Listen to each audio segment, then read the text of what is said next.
ಎಲ್ರಿಗೂ ನಮಸ್ಕಾರ. ಓಂ ಶ್ರೀ ಮಾತ್ರೇ ನಮಃ. ಈ ದಿನ ನಾನು ಈ ವಿಡಿಯೋದಲ್ಲಿ ಲಲಿತಾ ಸಹಸ್ರನಾಮವನ್ನು ಓದುವಾಗ ನಾವು ಮಾಡುವಂಥ ಪ್ರಮುಖ ಮಿಸ್ಟೇಕ್ಸ್ ಅಂದರೆ ತಪ್ಪಿನ ವಿವರಣೆಯನ್ನು ನೀಡ್ತಾ ಇದ್ದೀನಿ. ಸೊ ನಮಗೆಲ್ರಿಗೂ ಗೊತ್ತಿದೆ ಲಲಿತಾ ಸಹಸ್ರನಾಮದಲ್ಲಿ 1000 ಹೆಸರು ದೇವ್ರದಿದೆ ಅಂತ ಅಲ್ವಾ. ಸೊ ಇಲ್ಲಿ ಲಲಿತಾ ಸಹಸ್ರನಾಮವನ್ನು ನಾವು ಓದೋಕ್ಕೆ ಶುರು ಮಾಡಿದಾಗ ಮೊದಲು ನಾವು ಸಂಕಲ್ಪ ಮಾಡ್ಕೋಬೇಕಾಗುತ್ತೆ. ನಾವು ಸಂಕಲ್ಪ ಮಾಡ್ಕೊಳ್ದೇನೂ ಪ್ರತಿದಿನ ಲಲಿತಾ ಸಹಸ್ರನಾಮವನ್ನು ಕೇಳ್ಬೋದು ಅಥವಾ ಪಠನೆ ಮಾಡ್ಬೋದು. ಆದರೆ ಮೊದಲು ನಾವು ಲಲಿತಾದೇವಿಗೆ ಆ ಎನರ್ಜಿನ ನಾವು ಆವಾಹನೆ ಮಾಡ್ತಾ ಇದ್ದೀವಿ ಅಂದರೆ ನಾವು ಸಂಕಲ್ಪನ ಮಾಡ್ಕೊಳ್ಳೇಬೇಕಾಗುತ್ತೆ. ಸೊ ನೀವು 11 ಡೇಸ್ ಸಂಕಲ್ಪ ಮಾಡ್ಕೋಬೋದು, ಇಲ್ಲ 21 ದಿನ ಸಂಕಲ್ಪ ಮಾಡ್ಕೋಬೋದು, ಇಲ್ಲಾಂದರೆ 48 ದಿನ ಅಂತನಾದರೂ ಸಂಕಲ್ಪ ಮಾಡ್ಕೊಬೋದು.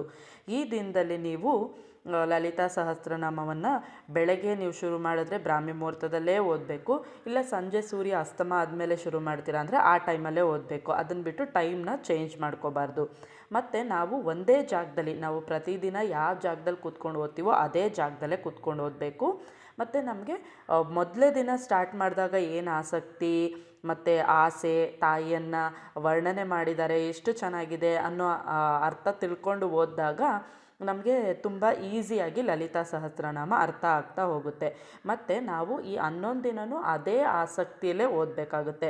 2-3 ದಿನ ಓದ್ಬಿಟ್ಟು ನಮಗೆ ಬೇಸರ ಆಗ್ತಾಯಿದೆ, ನಾವು ಅಂದ್ಕೊಂಡಿರೋದು ಏನೂ ಆಗ್ತಾನೆ ಇಲ್ಲ, ನಮ್ಮ ಮನೇಲಿ ಕಷ್ಟ ಇನ್ನೂ ಜಾಸ್ತಿನೇ ಆಗ್ತಾಯಿದೆ, ಕಮ್ಮಿನೇ ಆಗ್ತಿಲ್ಲ, ಆ ಥರ ಅಂದ್ಕೋಬಾರ್ದು. ಯಾಕಂದರೆ ತಾಯಿ ಕಾಯ್ತಾ ಇರ್ತಾಳೆ.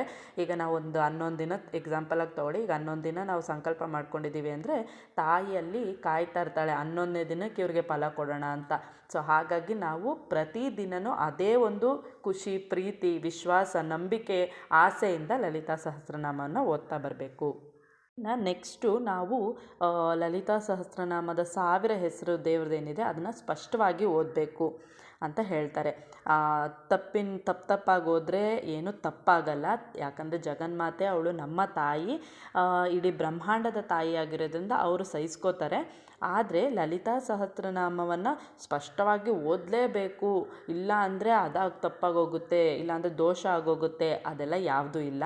ಯಾಕಂದರೆ ನಾವು ಫಸ್ಟು ಲಲಿತಾ ಸಹಸ್ರನಾಮ ಓದಬೇಕಾದ್ರೆ ನಮಗೆ ಉಚ್ಚಾರಣೆ ಅದೆಲ್ಲ ಅಷ್ಟು ಸ್ಪಷ್ಟವಾಗಿ ಗೊತ್ತಿರಲ್ಲ.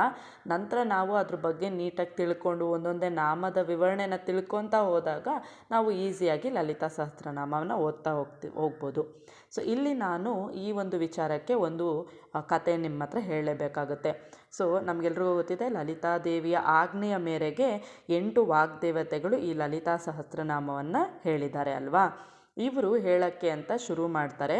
ಆಗ ಸುಮೇರು ಮಧ್ಯ ಶೃಂಗಸ್ಥ ಶ್ರೀಮನ್ ನಗರ ನಾಯಕ, ಅಲ್ಲಲ್ವ ತಾಯಿ ಇರೋದು, ತಾಯಿ ವಿರಾಜಮಾನವಾಗಿ ಸಿಂಹಾಸನದ ಮೇಲೆ ಕುಳಿತುಕೊಂಡಿರ್ತಾರೆ. ಈ ವಾಗ್ದೇವತೆಗಳು ಎಲ್ಲ ಬರೆದುಕೊಂಡು ಲಲಿತಾದೇವಿಯ ಹೆಸರು ನಾಮಗಳೇನಿದೆ ಅದನ್ನು ತಗೊಂಡು ಬಂದು ತಾಯಿ ಮುಂದೆ ಹೇಳೋಕ್ಕೆ ಶುರು ಮಾಡ್ತಾರೆ.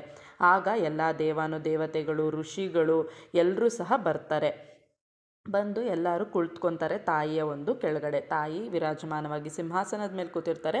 ತಾಯಿಯ ಕೆಳಗಡೆ ವಾಗ್ದೇವತೆಗಳು ಬ್ರಹ್ಮ, ವಿಷ್ಣು, ಮಹೇಶ್ವರ ಇವರು ಒಂದು ಮಂಡಲ ಅಂದರೆ ಒಂದು ಕುರ್ಚಿ ಥರ ಇರುತ್ತಲ್ಲ ಆಸನದಲ್ಲಿ ಕೂತ್ಕೊಂಡಿರ್ತಾರೆ. ಅದರ ನಂತರ ಮಂಡಲದಲ್ಲಿ ಎಲ್ಲ ದೇವತೆಗಳು, ಇಂದ್ರ, ಸೂರ್ಯ, ಚಂದ್ರ ಎಲ್ಲ ದೇವತೆಗಳು ಕೂತಿರ್ತಾರೆ. ಅದಾದ ನಂತರ ಎಲ್ಲ ಋಷಿಗಳು ಇವರೆಲ್ಲ ಕೂತ್ಕೊಂಡಿರ್ತಾರೆ. ಇಲ್ಲಿ ತಾಯಿಗೆ ವಾಗ್ದೇವತೆಗಳು ನಾಮವನ್ನು ಹೇಳೋಕ್ಕೆ ಶುರು ಮಾಡ್ತಾರೆ.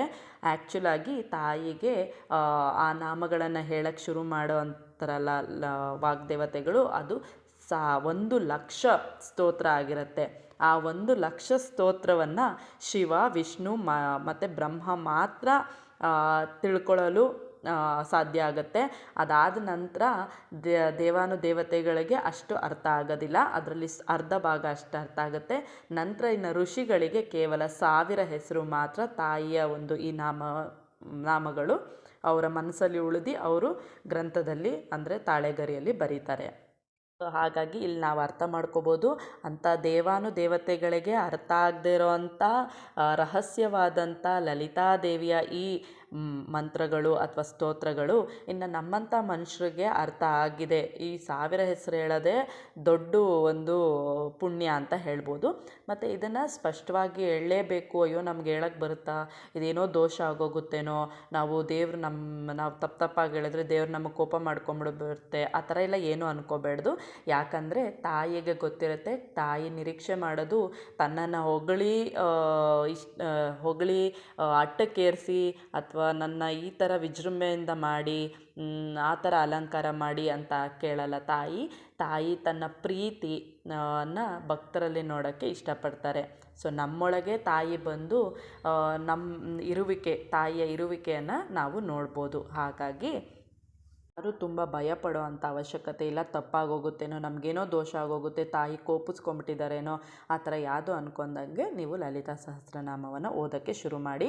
ಮತ್ತು ಲಲಿತಾ ಸಹಸ್ರನಾಮವನ್ನು ನೀವು ಆಯ್ಕೆ ಮಾಡಿದ್ದೀರಾ ಓದೋಕ್ಕೆ, ಎಲ್ಲೋ ಒಂದು ಕಡೆ ನೋಡಿ ನೀವು ಕನೆಕ್ಟ್ ಆಗ್ತಾ ಇದ್ದೀರಾ ದೇವಿಗೆ ಅಂದರೆ ಅದು ದೇವಿಯ ಆಜ್ಞೆ ಆಗಿರುತ್ತೆ.